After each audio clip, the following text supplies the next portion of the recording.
Chelsea Pierotti, what do you know about dance? I love to dance. I know that when I coached my daughters in soccer, when they were kids, those parents that had kids in dance were always the ones that we felt sorry for, right? They were traveling more than anyone. They took a lot of time. It was expensive, but eventually we found out that it would just be as expensive as any sport because there's always travel involved.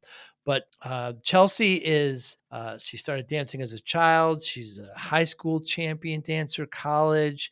Now she coaches, and she also has a podcast about dancing. The true mission, and I wonder how you feel about this, about dancers, is that they should be viewed as athletes. I wonder what you think about that. Certainly when I hear that, I think absolutely.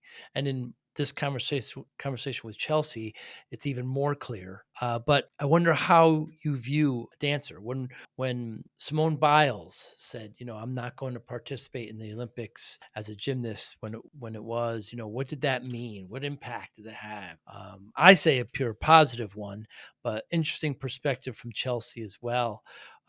We just get into the motivation of dancing. I talk about, the parents of dancers and what it means. It's just a fascinating conversation just about the discipline of dancing and how important it is to the community and to art and choreography. And really enjoy my conversation with Chelsea Pierotti. Thanks for listening and watching. Hi, I'm Joey Pinz, and here's my 45-second introduction. After starting my business in the 90s, I started developing poor habits of eating in my diet because of working way too much. Before you know it, I found myself 340 pounds. The doctor told me if I don't lose the weight, I'm not going to see my daughter graduate. Took the next 7 months, lost 130 pounds. People think there's some secret. Ask me, how'd you lose that weight? Like there's some secret. There is no secret. How'd I lose the weight? Just one word, discipline. I've had other successes in life, and I attribute them all to discipline. Now, I'm not the king of discipline, but I believe that it can help all of us. Friends, colleagues convinced me to start a podcast. The podcast mission? How do we better ourselves and society? I talk to interesting people in health, fitness, sport, wellness, business, technology, science, art, and culture. And I eventually ask them how discipline plays a role in their life. Podcast vision, growth through learning from others. Very excited to talk to you, Chelsea Pierotti. What should non-dancers know about dancers' lives?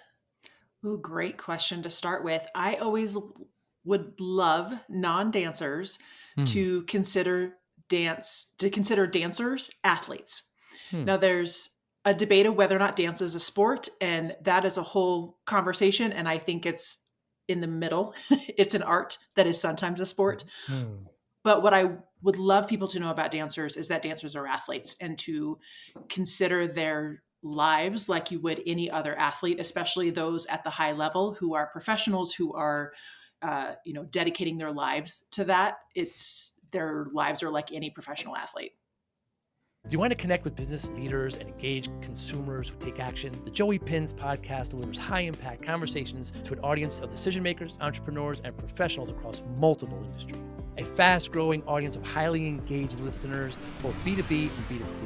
Millions of listens and views across YouTube, Apple Podcasts, and Spotify. Brands that sponsor us see real engagement, conversations, and brand loyalty. Whether you're looking to sell a service, promote a product, or establish thought leadership, our sponsorships offer premium ad placements, exclusive episode sponsorships, full season branding, and event partnerships. Don't just advertise, become part of the conversation. Visit us at joeypins.com/sponsor to get started, or email us at sales@joeypins.com. Joey Pinz Podcast, where thought leaders, brands connect. That's a really good point. Why don't we? I mean, I guess what is a dancer? Are gymnasts dancers? I would separate them. I think would. they're two different sports, two different elements of training. There's similarities. I think there are definitely gymnasts and dancers who cross in their skill set, but dance is it is an art form, whether you compete in it or not. It is an art. And I think for a lot of artists, the goal is to make it look effortless. The goal is to make it look like it's just this beautiful thing to watch. You think of like a movie, you don't want to see that it was really hard to make. It should just bring you in and should just connect and give you an emotional feeling or make you think. And dance is the same way. And so I think we can feel like dance is easy or it's not that hard or doesn't take that much training, but really they're elite level athletes. Hmm. Because the elite level athletes make it look easy, Exactly. whatever the Yes. sport is. Yeah, absolutely. Why did you go into dancing? I did a lot of things when I was young, like a lot of kids, tried lots of sports, and I fell in love with dance honestly kind of late for dance. Dance is one of those things that a lot of people start super young and you specialize really young. I didn't Mm, specialize until I was about 12. And I think, like a lot of artists, I didn't seek it out, it found me. And it just mm, became the thing that I didn't ever want to miss. Being in training is its own therapy and release. It's just a joy to be there. And have always been someone that wanted to pursue excellence. I try, have that achievement mentality. I want to achieve in everything I'm working on. And dance was my avenue for that when I was younger. mm.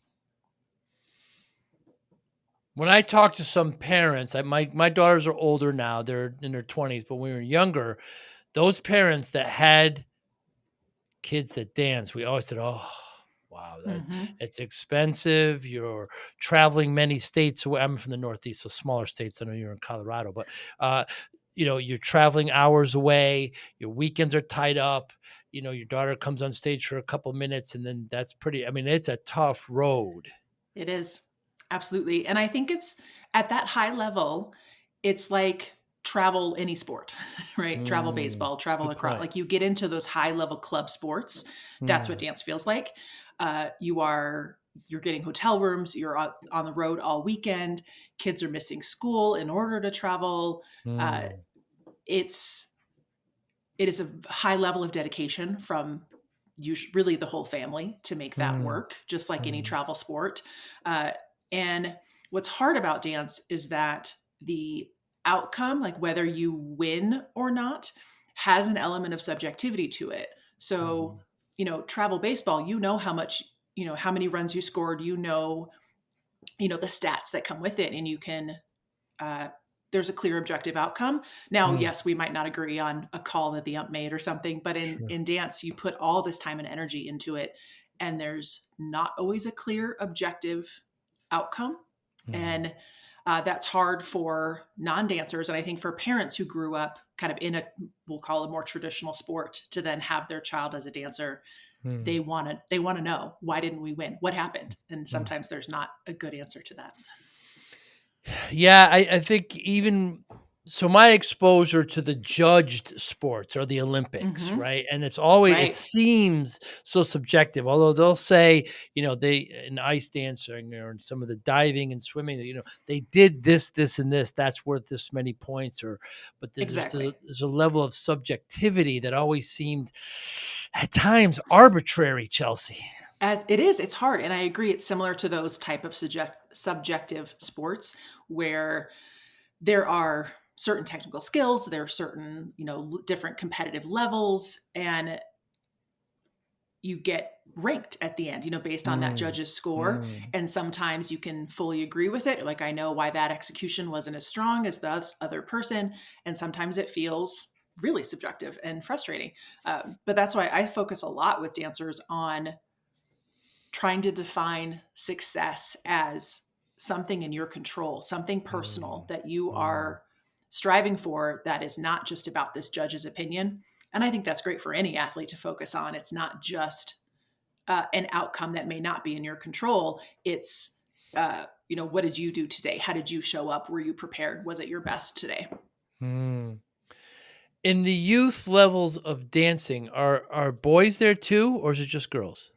Lots of boys. It's actually growing. Oh, I think it was a little more rare I would say when I was training in the 90s, not a lot of male dancers. And there's definitely growth in that area. There's a lot more mm, acceptance, a lot more of them training together. So I think they have that support, a lot more male role models in the arts who are then teaching, a lot of men teaching at, conventions and competitions and judging. So yeah, we're seeing growth there for sure.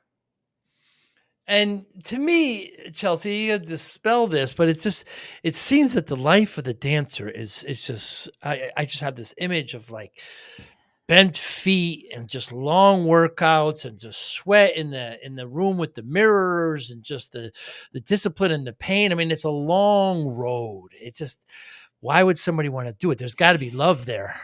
Yes, that's a pretty apt description. Yes, Yeah.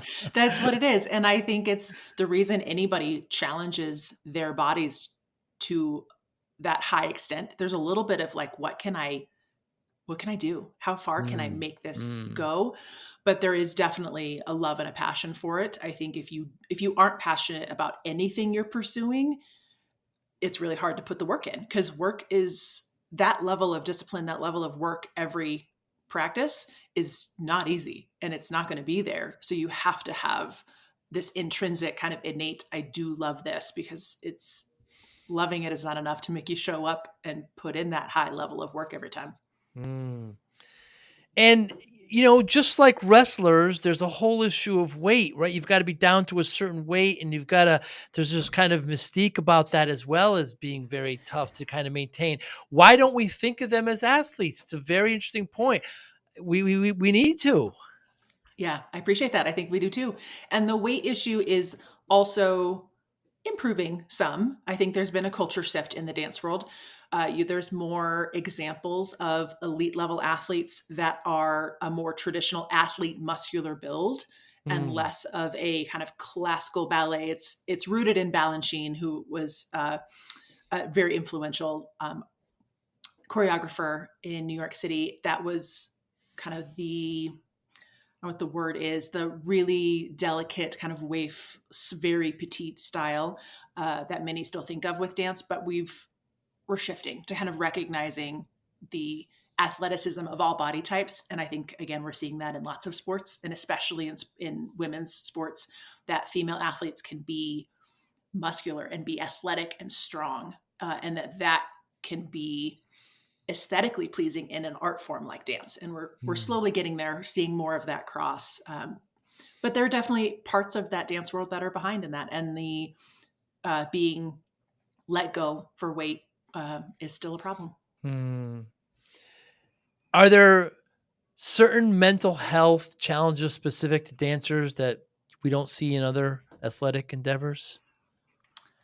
I don't think there's anything that you don't see anywhere else. I think that you see similar things that you see in any other art form, or like we said, the subjective things that can be really hard.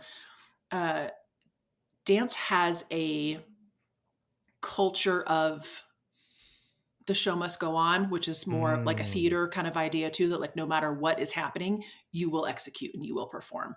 And so dancers are trained the mentality very young that it doesn't matter how you're feeling, if you're feeling injured, if you're feeling sick, if you're tired, if like you mm, suck it up and get on stage and make it happen. And that certainly isn't a great way to go about your training and to mm, go about mm, performing.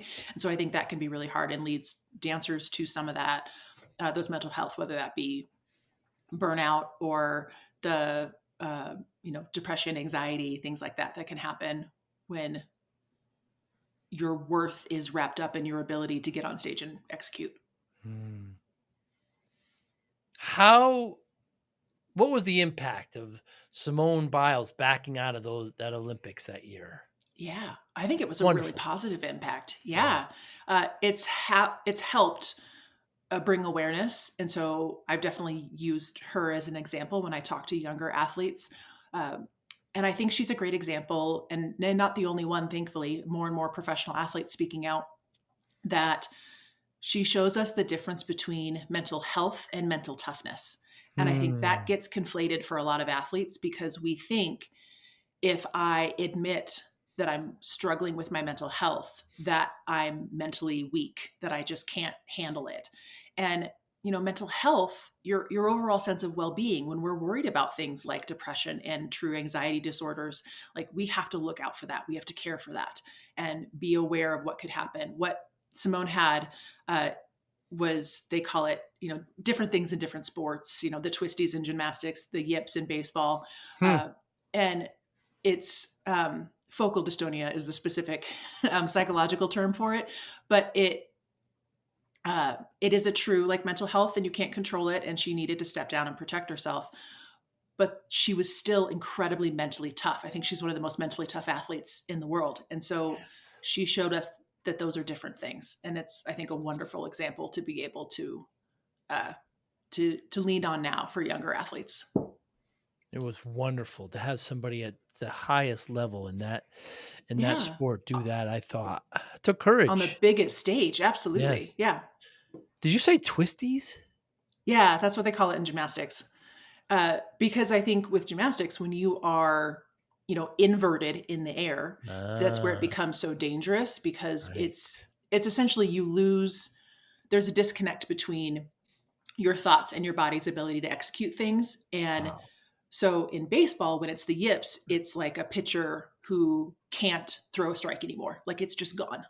And they, again, happens at the highest level. And so it's that the mental block to overcome that. Like, I do know how to do the skill, and usually going back to the basics. But in gymnastics, if you lose some of your ability to execute a skill you know how to do, you might be upside down in the air. And I think that's why she pulled out, because the very real danger of having that disconnect between your mind and your body when you are flipping the way that they do, it's becomes a very real safety concern. So My she had goodness. to leave. But yeah, they call it twisties in Hmm. gymnastics. Hmm. Now, you've won, Chelsea, at the high school and at the collegiate level. So, what is the difference there between dancing and the coaching and what's needed at those two, high school to college? I think they're actually very similar as far as what makes a good coach or what the athletes need Hmm. at that level. The difference is in kind of what they're going through in life and their developmental level. So Hmm. I think high school, any high school athlete is still really trying to figure out, who am I? How do I want to, show up today? And there's a lot of need for validation. So they need their coach to tell them they're good. They need their parent Hmm. to be proud. They need this external validation. That can still carry on into college, but the hope is that by college we have a little bit of a stronger sense of, this is what makes me a good person, a good dancer. This is what I can lean on. And, having coaches validation still feels amazing. We still want that and we still seek that, but we can look inward a little better. So Hmm. when I'm working with dancers between that 14 to 22, that's like the ideal shift. By the time you get to the end of college, you have a stronger sense of self.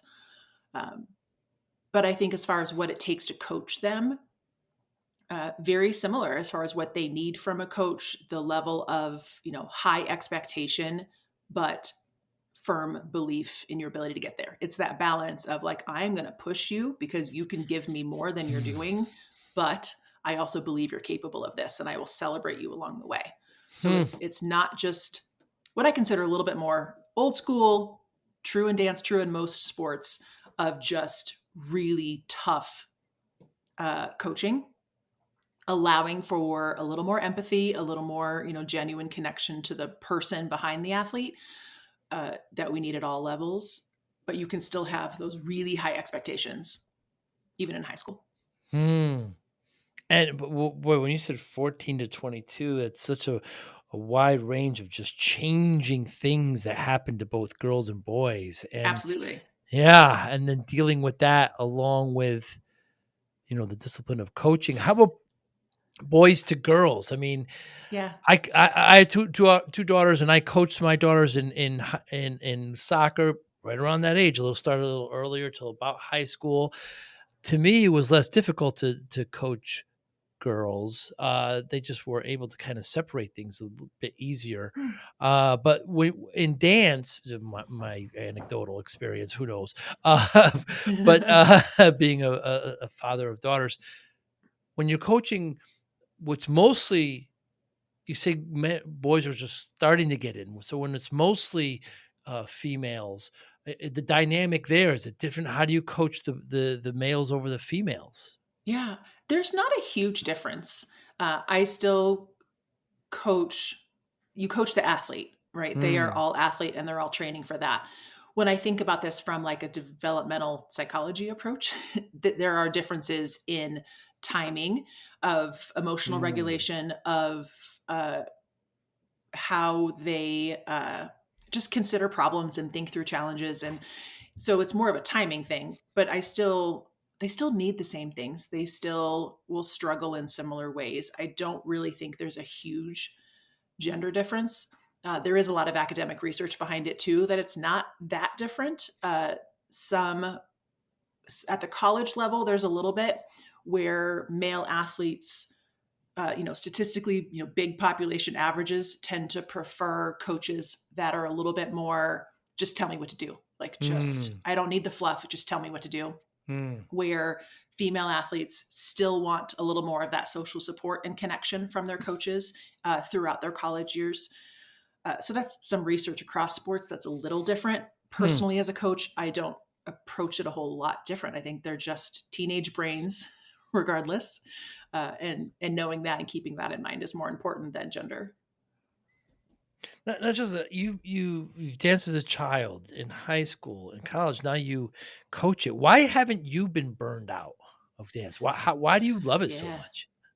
that's a great thought. I think it's because I've changed my relationship with dance as far as what I Oh. am striving for and what my goal is.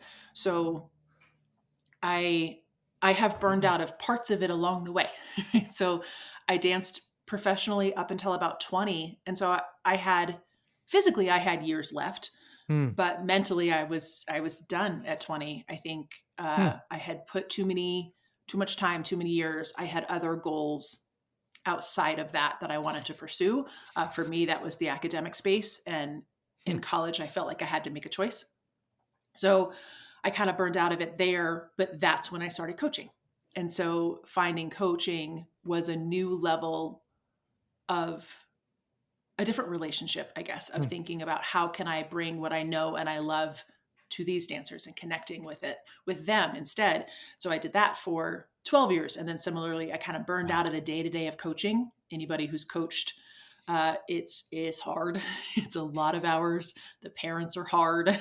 The stuff outside of coaching that's not actually talking to an athlete uh, was became too much, and so I stepped away from that and then shifted now into more of the consulting stuff that brought new passion again. So it's, I think I haven't burned out as a whole because I've changed my role and I've changed Hmm. my new goals, new experiences. Yeah, it keeps shifting. But I mean, you've got the great podcast. You've done like over a couple hundred episodes. I mean, dance is part of you, Chelsea. It is absolutely part of me, and it's wonderful to see it shift and change, and Hmm. I hope it continues to be a part of what I do. Yeah. And continue to advocate for it and push the notion that they should be viewed as athletes. I mean, these are all Yeah. kind of your mission, it would seem. It is. I think when I work with dancers, I want them to be happier and more successful. I'm trying to bring some of these mental skills to dancers, that there's more joy in it and more competitively successful, but also just more having stronger performances on stage. But then that allows me to speak to wider audiences about Mm.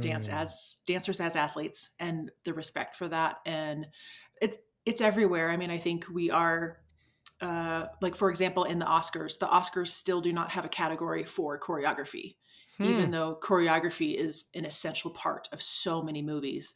And if you look at a lot of the movies that have won Best Picture, dance was a very important part of their Hmm. work, and the choreographer is not honored as a category within the Oscars. And so, you know, they are within the Tonys, within Broadway, and right within live theater, but not on things that are a little bit more mainstream like that, like the Oscars. So being able to continue to advocate for dance as an art and dancers as athletes, and kind of recognizing they're not just the supporting role behind a singer or behind an actor, that they are uh, athletes and professionals in their own right.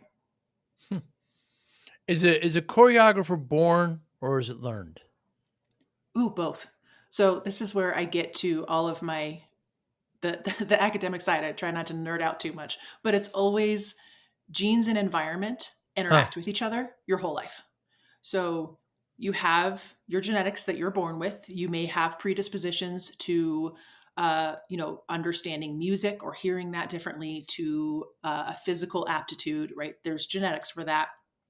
But then it's going to interact with your environment your whole life. The feedback you get when you try things, the feeling you get when you execute something new, it's going to keep building. So, gene environment interactions are your whole life. So, I Hmm. think people can be born with some natural talent for sure, but a lot of the greatness that we see in people is built. It's something that they chose to work for. When you see a dance routine, can you figure out who the choreographer is? Sometimes, if it's a someone whose body of work I've seen a lot, so somebody who is either more famous or somebody that I have followed their work or I know kind of the studio or something, I can Hmm. definitely see some people and I can recognize their work. And it's a signature style. And just like, people who might read, if you have an author you love, and then you might read lots of books from that author. And if you were to, pick up a book of theirs and didn't know whose it was, you'd read it and be like, oh, that's totally that person. I know Hmm. who that is. Same with musicians. Might hear music and that's their style. Sure. And I think the same thing happens with choreography. If you're familiar with their work, you will see it and recognize it. Any household names that I might recognize in choreography? The general public? Let's see. I think it depends on what kinds of stuff you're watching. And so, Hmm. unfortunately, no, there's not a lot of the household names. And I think that's part of the problem. So, Hmm. when we think about like Wicked, right, was such a huge film and Hmm. so popular. Do a lot of people know the choreographer? His name is Christopher Scott. Like, probably not. Hmm. um, but there are um, I think the only famous choreographers are the ones that I think general public might know, are ones who have a large body of like Broadway work can happen. So Hmm. like Bob Fosse is a pretty famous one that has a lot of work on Broadway and things like that. But I think contemporary choreographers are, they're famous in their circles, right? Hmm. We're in LA, people who are in New York, you may know them, but general public, no, because it's just not recognized. It's still seen as a lot of the supporting role rather than recognizing what it brings to whatever you're watching, whether that's a television show or theater or its own dance is its own show. Yeah. Chelsea, what makes good choreography? I think it's about the ability to connect with you. Hmm. So that's the art part of being a dancer, is that it should connect with the audience. It should evoke some emotion or make you think. Hmm. And so the best choreography is choreography that is not just movement for the sake of movement. It's not just robotic or synchronized. A lot of people like dance when it's like really synchronized and it looks impressive that way, Hmm. which is Hmm. cool. But I think the best choreography connects emotionally. It brings that story and makes you feel something. I mean, I just so happened I just watched last week's episode of Saturday Night Live, and Lady Hmm. Gaga was the guest, and she had two numbers, and the choreography was incredible to me. Now I'm very much a novice, but I mean, just the costume design and just the way it kind of shaped and complemented each each of the songs. I mean, it's just Hmm. I wouldn't even know where to begin. Yeah. And there's a lot of people behind that, and that's what's amazing too, is there's usually not one creative director, or I mean, Hmm. there's one creative director, but there's not one mind behind it. If, like you say, there may be somebody with costuming, somebody with lighting, somebody with Hmm. choreography. They're working as a team. So, even people who are choreographing things that you maybe have seen, like Lady Gaga's videos, she is actually an artist who really highlights the dancers and will, Hmm. put them on social media and celebrate them. And that's wonderful. But, choreographers behind things like the Super Bowl or stuff where Hmm. lots of people are seeing it and then talking about them. And it's or the choreographers behind your favorite artists that you might go see their concerts and things. There's often not like one person behind it. There's one creative director, But I agree. I'm also somebody that's like, I wouldn't know where to start. That's not my Mm. area of creative genius. I did a little bit of choreography in my 20s and was like dabbled in it and it was okay. But you quickly learned, I was like, nope, my strengths and my skill set is somewhere else. Hmm. Your brand deserves to be in front of the right audience decision makers, entrepreneurs, and professionals who are ready to take action. That's exactly who listens to the Joey Pinz podcast. Thousands of engaged business leaders and consumers tune in every week. Millions of views and listens across YouTube, Apple Podcasts, and Spotify. Sponsors see real impact, higher engagement, brand trust, and conversations. We offer strategic partnerships tailored to your goals, including targeted ad placements, branded guest appearances, multi-episode and event sponsorships. Make your brand part of the conversation. Let's grow together. Visit joeypins.com/sponsor to explore sponsorship opportunities or email us at sales@joeypins.com. The Joey Pinz podcast, where brands and thought leaders connect.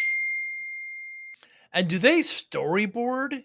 Like, what is their process? I mean, it's Yeah. fascinating to me. I think it's different choreographers that I've talked to that do it differently. Some will, I mean, it's similar. I've heard authors say the same thing where some have a whole plan.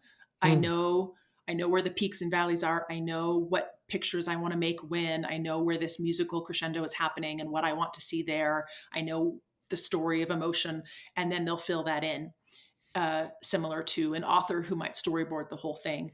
Other creatives will be drawn to a piece of music and it flows where it flows and you let it be, Hmm. and however it kind of organically is created is part of that process, similar to an author who's just like let the characters evolve and tell the story as it comes, and they can both create wonderful works of art. They're just different.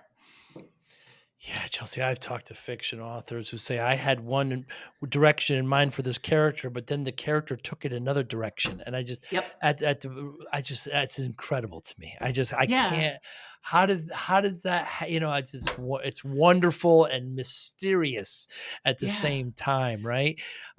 You mentioned, as coaching, sometimes dealing with the athletes and Hmm. then dealing with the parents sometimes. I mean, to me, when I coached my daughters in soccer, it was the girls were always great. It was just the two or three parents that were Yep. a little difficult. What are the expectations of some of those parents in dance? Oh, sport parents in every sport can be Right. rough. Uh, so I think it happens in dance and it's not unique to dance. And I think sometimes dance parents get a bad name and there's, Mm. reality TV shows that make that worse. Huh. Uh, but it's true in every sport that you have dance parents and sport parents who are well meaning, they want what's best for their child, Right. but they're either living vicariously through that child, Mm. Mm. where my child's success is a reflection of Right. my parenting. Like my worth as a parent is whether or not my child wins today. That is incredibly dangerous for the child and for their pursuit of the sport, much more likely to burn out and quit and want nothing to do with it. So when I see parents wrapped up in that that message that, I'm only a good parent if my kid is winning, or I'm being praised for my child's success on stage, and not that I think any parent would say that, like they don't think that for sure, but their actions. So you see this dichotomy of a parent who's like, oh, I love my child no matter how they perform, and it doesn't matter how they ranked, but then if they don't score what they wanted to, their actions speak differently, where Mm. they are uh, it's interesting, it's shifted actually. I think it used to be taking it out on their child and being angry about, what you didn't, the mistakes that the child made and berating the child. Now it has shifted to sport parents blaming everybody else, yelling at the Mm. teachers, yelling at, complaining about the judging, getting mad at the events itself. Uh, Mm. that it's my baby could do no wrong. Mm. They're the best one. What is wrong with you? Anybody else Mm. for thinking otherwise? And that's a really negative message to the child too, because if the child, you know, they know when it maybe wasn't perfect or they know that they made a mistake, and then it feels like I can't be accepted unless I'm perfect, and if I'm not perfect, it's I'm not good enough, and I have to show up in order to be to be loved. And it's like, again, not that a Mm, parent, if you ask them, they're never going to say that. They're like, mm. I love my child no matter what. But their actions are very different and it's very dangerous. It is dangerous. I'll never forget one particular year. I forget which daughter, but I would have meetings with the parents, 4 or 5 times throughout the season, and it was maybe the second meeting, and all the girls were there and the parents were there, and this one parent who was a bit vocal would say, raised his hand and said, we should be doing better on corner kicks. We should be scoring more on corner kicks. We got to be more aggressive. And I said, oh, girls, fantastic news. This is great news. We're now going to dedicate the last 10 minutes of practice to corner kicks, and of course Mr. Smith here is going to come, and he's going to coach you on what to do with corner kicks. And Mm-hmm. I went on for a minute or two, and he just kind of stepped back, and nobody Yep. else raised their hand for the rest of the season. Yep. It helps. Well, and there are parents who, and this is true, it's happening in teaching in general. It's like Mm. just because you went to fifth grade, you think you know how to teach fifth grade. Right. And same with all sports, right? Just because you were an athlete, you know how to coach, even if it is the same sport. Uh, and it's even true for people who really were good at their sport, doesn't mean you're Mm. a good coach. Right. And usually my struggle with parents, because I had some rough parent meetings as well, especially when I was younger. I started coaching at 20, and I don't necessarily recommend head coaching high school at 20. That was not a good plan. Mm. Uh, but I fell into it because of other circumstances. And so parents understandably didn't think I knew what the heck I was doing. And it took a while to earn that trust. But Hmm. coaches have to have a solid philosophy and values for themselves that they understand what they are. And then in a way that they can communicate it to the parents and communicate it to their athletes. And then when you have parents who disagree with a decision you've made, but that decision was rooted in your values and rooted in your philosophy as a coach, you can stand on that solid ground. And it's like, Mm. it's okay that you disagree with me. This is why, this is where it's coming from. And I'm going to hold to my values. And for a lot of coaches who are being attacked by parents all the time, Mm. it's devastating, and it's so easy to crumble under that and feel like, oh well, maybe they're right, maybe I should spend 10 more minutes on corner kicks, and maybe I didn't. But you made a choice not to do that for a reason. And being able to have a solid sense of values and coaching philosophy can help with the crazy parents Mm. and do things like that, being able to put them in their place. uh, but a lot of coaches don't. They Yeah. certainly don't. And how about, let's talk. I've had some parents that would yell at the refs, or in your case, yell at Mm-hmm. the judges. How do you handle that, Chelsea? Oh, so I always start with the expectations, like very clear expectations for parents. When we are at games, this is what we expect of you, Mm. so that that is outlined ahead of time. But I have also found it easier, maybe not easier, uh, you end up with better results if you talk to parents as allies, as like, we all want the same thing. We all want these kids to have a wonderful experience today. We all want them to love this. We all want them to work hard. We all want them to enjoy it and want to go back to work on Monday. So, in an effort to make sure our kids have the best experience, this is what we need from you. And I think if you just prime parents to be like, oh, yeah, I do want my child to actually have fun and really love what they're doing, they can pause a little bit from that need. Again, it's Mm. usually to fix everything and to make it so that there was never a mistake, or that if there was a mistake, it was somebody else's fault. My child would never do that, which is not healthy. Mm. So being able to talk to parents ahead of time about clear expectations and approaching them as an ally of like, we're working together for the same goal here. We want the same thing for our kids. My job is to do these things to help your child be successful today. Your job is to do these things to help your child be successful today. Mm. And just having that clear conversation. And then when people cross a line, talking about it and addressing it so that it's not allowed to continue. Hmm. Have you ever judged at all? Oh, lots. Yes. Yeah, and what's that like? What happens when that's gotta be tough. How do you Yeah. are there So, rules? yes, for sure. Of And course there's rules. what's hard about dance that is, some people are advocating for this to change. It'll be really interesting to see if it takes off. So, like within high school and college sports, you have like the National Federation of High School Sports, and then you have, NCAA, and dance is not recognized within like a national governing body. So you have like a national governing body for most sports, and they have rule books.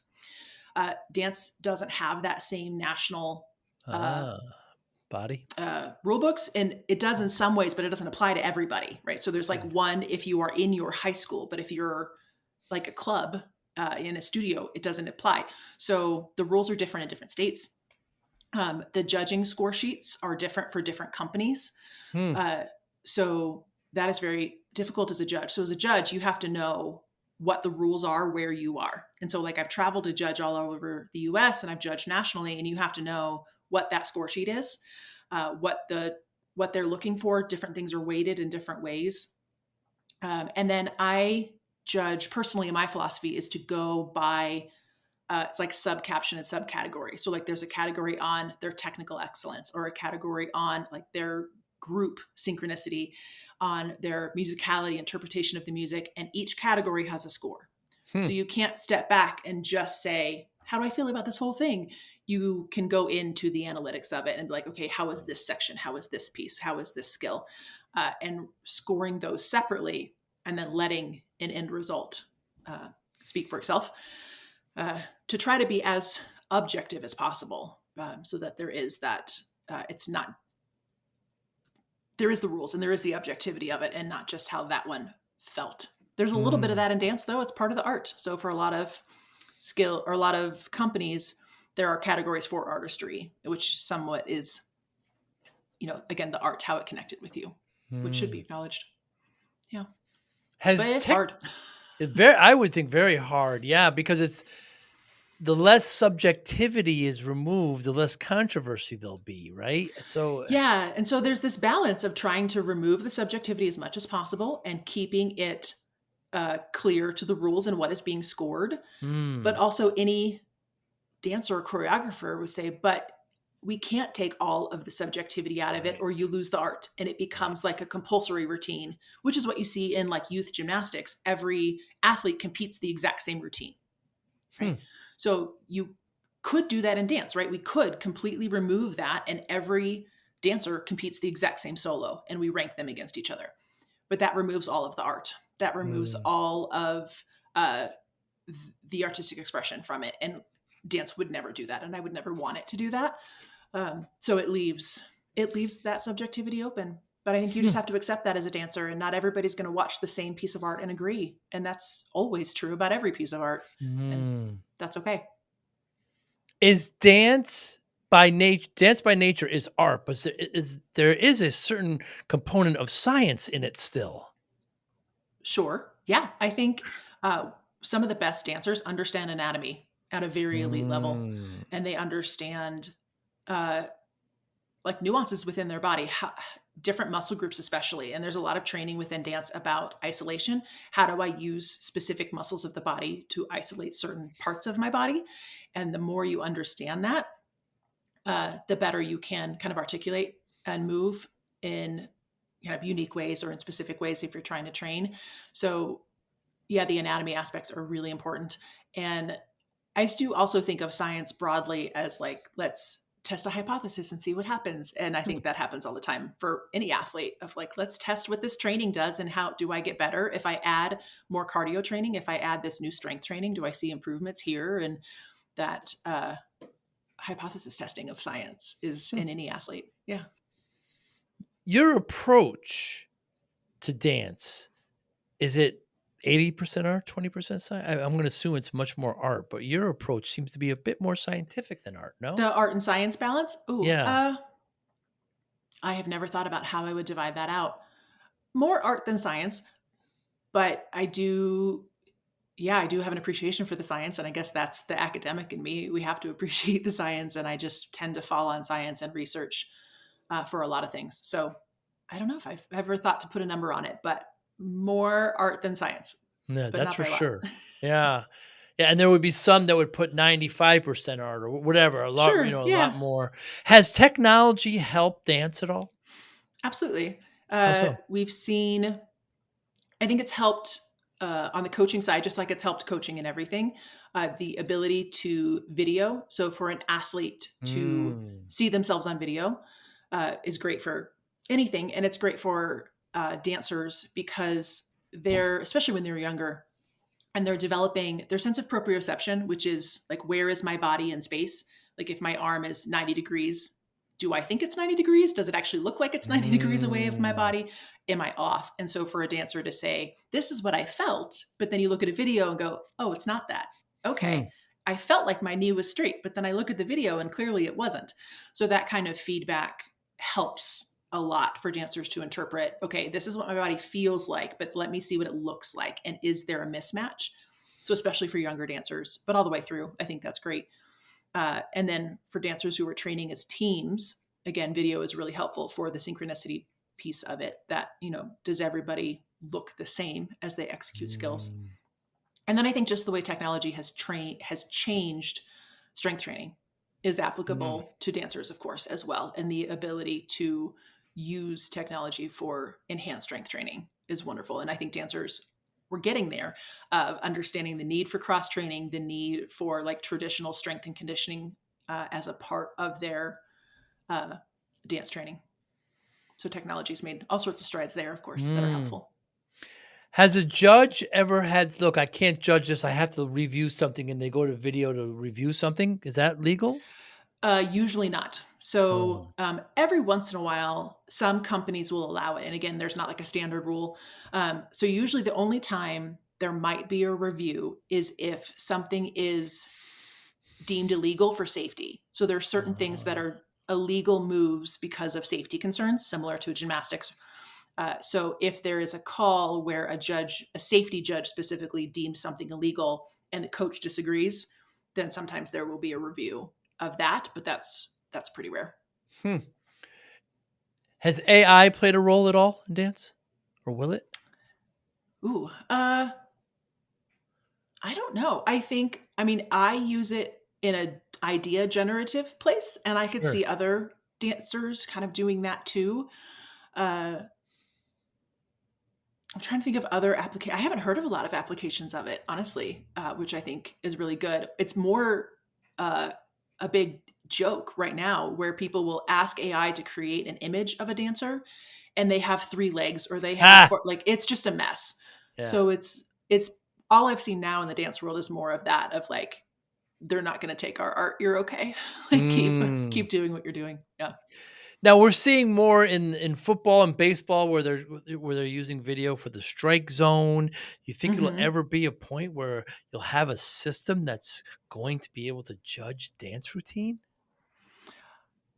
Not exclusively because we can't get that would take out the Right. art again. That Mm. wouldn't work. But I have seen some technology from a training point of view. So like for a Ah. dancer to execute uh like a series of turns. So they're like spinning um does you can spin tons and tons of times, dozens of times. You have to keep your shoulders over your hips. And that, like, Hmm. if you think of a box of your shoulders and your hips, and if that twists or tilts, you fall. And so there is some technology that can videotape your body Oh. turning, and you can see if that box is twisting or tilting. And Hmm. like, oh, it always tilts to the left. So which muscle do I need to use on the left side of my body to right that? Um, so it's similar to like what movies do where actors will have like the green screen and all the electrode dots all over them. So there's some with that dancers, you can put the dots all over you and then have Hmm. kind of this recreation of what your body is doing to be able to gain information from that, just like you would use it to create a cartoon or something. Hmm. So it's used a little bit in training. I would not say that's widespread at all. It's very early in its use. As you were talking there, Chelsea, I just had this vision of, judge number one, judge number two, judge number three, and then the AI judge. What's their score? I don't know. Just And I guess I would hope we never go there. I yeah. think it can be helpful maybe in training and again in feedback for a dancer to Hmm. understand, but not from a judge. Hmm. Your podcast, passion for dance. What's your goal there? What do you want the listener to come away with? It's really good, It by the is way. that mission. Oh, thank you. It is that mission to bring sports psychology to dancers. So Mm. understanding mental toughness and using those skills to be happier and more successful. So both to the dancers themselves and to the teachers, but bringing that mental toughness and joy to the dance world. Hmm. What can we do as non-dancers to forward it, to push dance, to help it? Because it's only helping the youth. It's a structured, it's getting them focused, it's athletic, Yeah. it's everything seemed to be positive.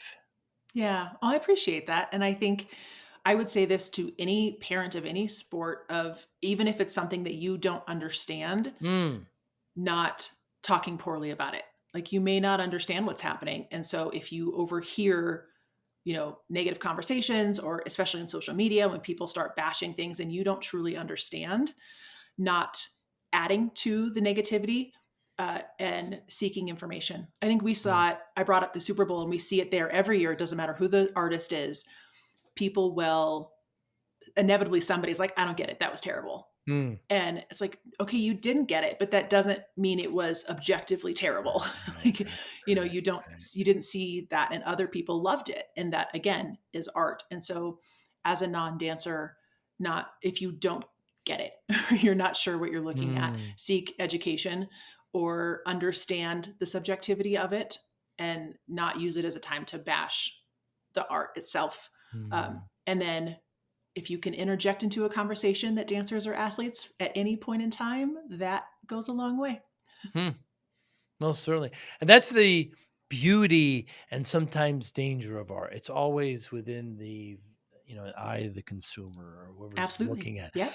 I have friends that say, "Well, what did the artist mean by this?" It doesn't matter it's what we accept it as. I mean, I Yep. think of a particular song or moment. It's a particular time of my life. It brings back those moments. I go into a museum, and I've said this before, and it seems to me like there's 200 concerts going on at the same time, Chelsea. So I look at a Yeah. painting, I want to soak it in, and who cares what the intention was? This is what I'm getting from it, and then I kind of wash myself, and I go to the next one.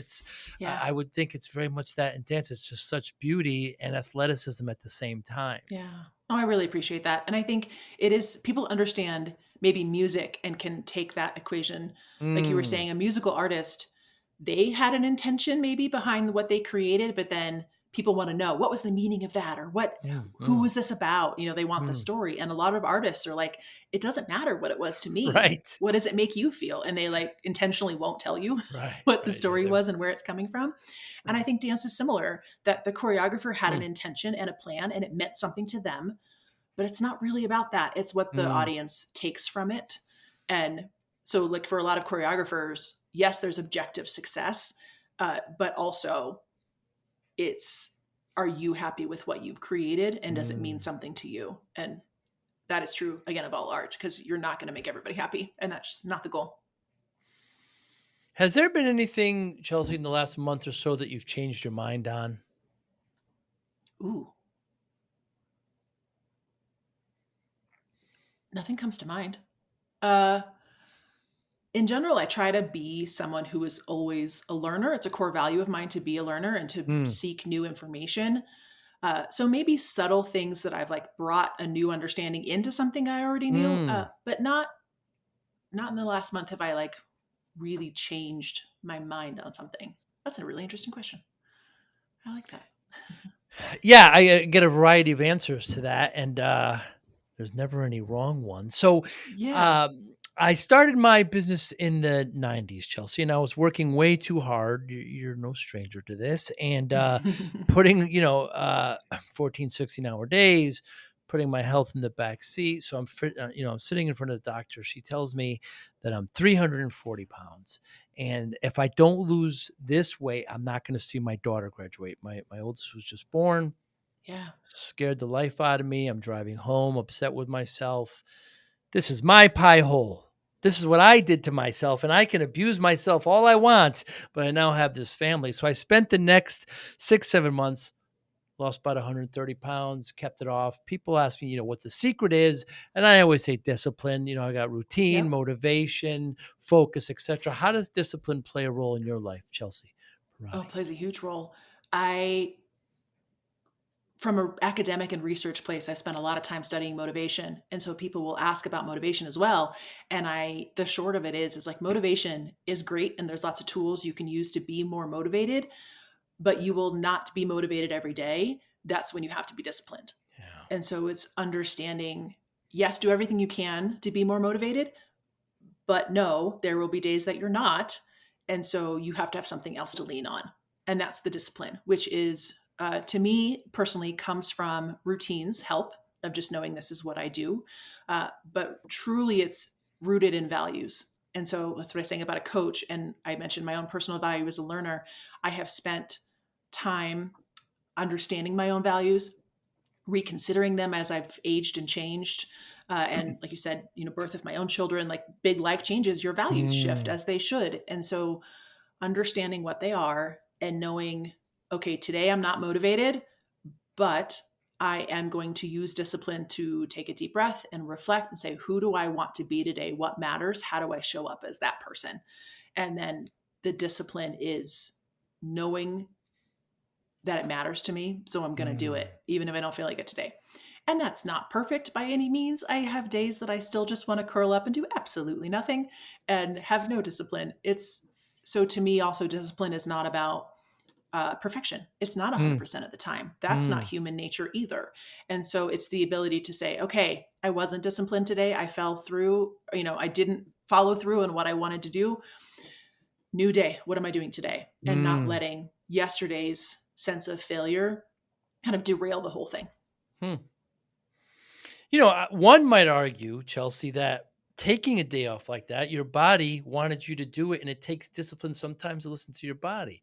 Oh, Sometimes 100%.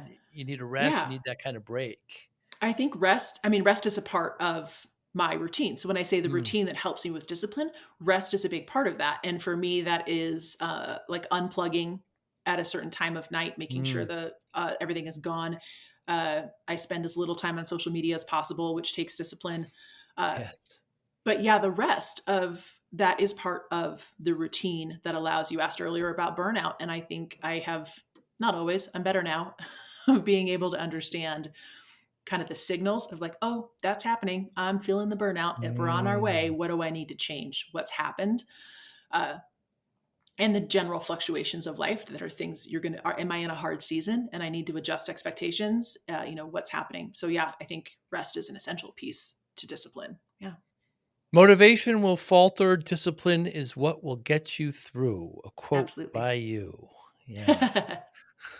Yeah. When you're coaching or even when you went into dancing at a young age, was discipline just assumed? Was it talked about?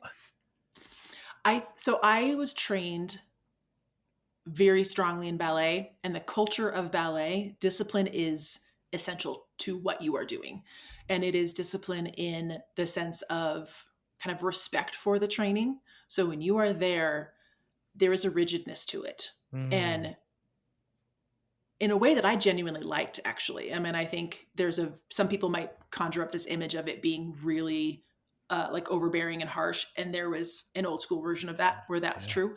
Uh, but I love the discipline of it. Of it is, you are controlling every tiny muscle in a very specific way, and Mm, the intention to do that with each movement in every practice, it takes so much focus. mm, So you have to have a disciplined room, right? You can't have like talking a lot. Like I definitely had ballet masters where like, you do not speak that hour and a half that you're in class. No one is talking but that ballet master. hmm, And it's a level of respect. It's not a threat. It's not, and that's not true in every dance style and every ballet class by any means, but it is a level of discipline that is just a part of the ballet culture that I found comforting and I loved. I think it was more like, I know if I show up and I take on this discipline and I focus, I will get what I want. Like there is a return mm, for that level of discipline. And again, it's also part of the culture that you just learn the discipline that it takes in and out of the studio. So that's also the discipline of taking care of your body, of the physical recovery, nutrition, and then even just like how you have to take care of your shoes as a ballet dancer. The point shoes take hours to customize, and when you're a professional, you go really? through one a week. So being, if not more than that, so being able to have kind of the discipline that you have what you need at all the time. So I guess to your question, did I learn it or did I always have it? I think I had it, but also the ballet culture teaches it, and you can't. I guess I won't say you can't succeed without it. I don't like absolutes like that, but I think it is Difficult. inherent in the culture of ballet. So it definitely taught me so much about discipline that I use, in everything. When I went on to my PhD and did a dissertation, so many people in a PhD are like, this is, the discipline of that is incredibly challenging. Mm, And I was like, well, yeah, but if I just get up and do my stuff every day and I stay disciplined about it, I'll be done. Like mm, it just wasn't quite this big, scary, looming goal. Cause I was like, yeah, this goal is 6 years out, but I feel confident I can do it. And I think that's what dance kind of taught about discipline. It might take some time, but you'll get there because you put in the mm. discipline to make it happen. And ballet is a specific, I mean, just rigorous discipline. And we hear Mm-hmm. NFL football players take ballet so they can learn Yeah. better how to fall and how to, you know, Yeah. be in control of all the little muscles in their body. And, Yes. uh, you know, um, there's just so much respect for that discipline. And yeah, going through shoes like that. And again, I never heard the term ballet master. That's very interesting. Oh yeah, so it's like the coach. If Right. you're, it's the equivalent to that. It's the person at the front of the room teaching. But Yeah. in a professional company, it's a ballet master or a ballet mistress. Mm. Yeah, what was the one movie with, oh my goodness, the Russian dancer, Baryshnikov? Baryshnikov. Yeah, yeah, Yeah. yeah, it's just, fascinating, Yeah. just a whole world that I have appreciation for, but just don't really understand. Hmm. What motivates you, Chelsea? I try to stay motivated in my personal values. I think what motivates me is being that the showing up as the person I want to be as Mm, often as I can, as much as I can. And so when I value relationships, what motivates me to show up to a friend, or what motivates me to shut down my work and go talk to my kids and be present for them at night, like what the motivations are all rooted in my values of what matters to me. hmm, And the general intrinsic motivation that I have created a career that I genuinely love. Like I said, why do I still do this so many yeah, you years love later? it. Yeah. And that's both the dance and I'm a teaching professor. I think the academic side of teaching college, any teacher will tell you teaching is hard, and you do it because you love it. And so I have cultivated essentially both two careers that are rooted in things I intrinsically love. And so the motivation to put in the work for those things, I don't have to fake that because it is inherent in something that I love doing. Mm, Doesn't mean I love it every day, but it of means, course. that you are, again, the discipline will be there on the days that you don't love it so much. So, giving your personal values as motivation, and you mentioned it before, but then how do you specifically, Chelsea, measure success? Uh, so I always try to think of success as what was in my control, like my goals are Mm, things that I can control. So I try to do goals and success on a little bit more of a micro level. So success isn't external. It's not how many podcast downloads I have. It's not my degrees. It's not prestige. I had a goal today to get XYZ done and I did it. I had a goal today to add, something into my life or to shut down my work at this amount of time and go read. It's the small micro things that are in my control. And so success is if I lived in my values today. You know? if you lived in looking for a powerful way to reach business leaders and engage consumers, the Joey Pins podcast connects brands like yours with an audience that listens, engages, and takes action. High impact exposure with a fast growing loyal audience. Millions of views and listens across major platforms. Sponsors see increased brand awareness, trust, and conversations. We make sponsorships simple and effective with custom ad placements that fit your brand, deep audience engagement through authentic conversations, long-term exposure across podcast platforms and social media. Don't miss the opportunity to connect with your ideal customers. Visit joeypins.com/sponsor to secure your sponsorship today. Or you can email us at sales@joeypins.com. The Joey Pins podcast, where conversations drive results. Your values today. That's a wonderful way of doing it. So you're a successful person, Chelsea. Oh, thank you. I think so. Yeah, I think so too. I'm so fascinating by dance. I mean, I love to dance when I'm out with friends, when I'm out with with the girlfriend, and we're with music. I love to do it, but I have such respect for those that are formally disciplined, and I have some friends that Yeah, are, and it's just it's so different. And you're right, we do have to view them. I also play golf, and they struggle with being recognized as an athlete, but that's for very different. sure. Yeah. Yeah. Well, and I think dance and golf can be a little bit like this too, but I think dance is it is intrinsic to every human. We Mm. are meant to move and to express and to be connected to music. Mm. And so if you look back at the history of humans, dance is a part of culture everywhere. And so to a lot of us that means it's not hard, right? Like it's just I go like you said, you go dance because it's fun and it's just Mm. a way to be expressive and to connect with your friends, and that's true, and I hope people dance is so therapeutic for yourself and to move, and it's just good exercise. So Mm. but because it feels easy in that sense, we're like, anybody can dance. Then I think it makes it harder to recognize the discipline behind the truly trained. And Mm. sports like golf, I think that can be the same thing. Anybody can just like, I can go play putt putt. This isn't that hard. Right, But then right. recognizing like, no, the skill and the athleticism behind the true professionals is a very different level. Yeah, Most certainly. Chelsea, thank you so much for your time, opening up of my eyes course. more to dance. I look forward to love your podcast. I want to hear and see more. Anybody listening, watching, how can they get in touch with you? Sure. So if you would like more about dance, my podcast is Passion for Dance, and you can find more about that at passionfordancepodcast.com. Passionfordancepodcast.com. And of course, chelseapierotti.com. You've got a lot of great uh, content there. Thank you. Pierotti. Mhm. That's an Italian name.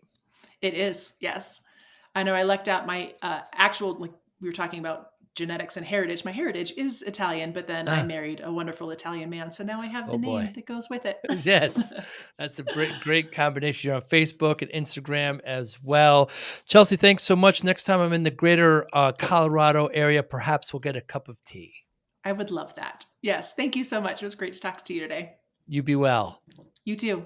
Thank you for listening and or viewing Joey Pin's Discipline Conversations. Please share this episode with one or two of your friends who you think may benefit from the episode.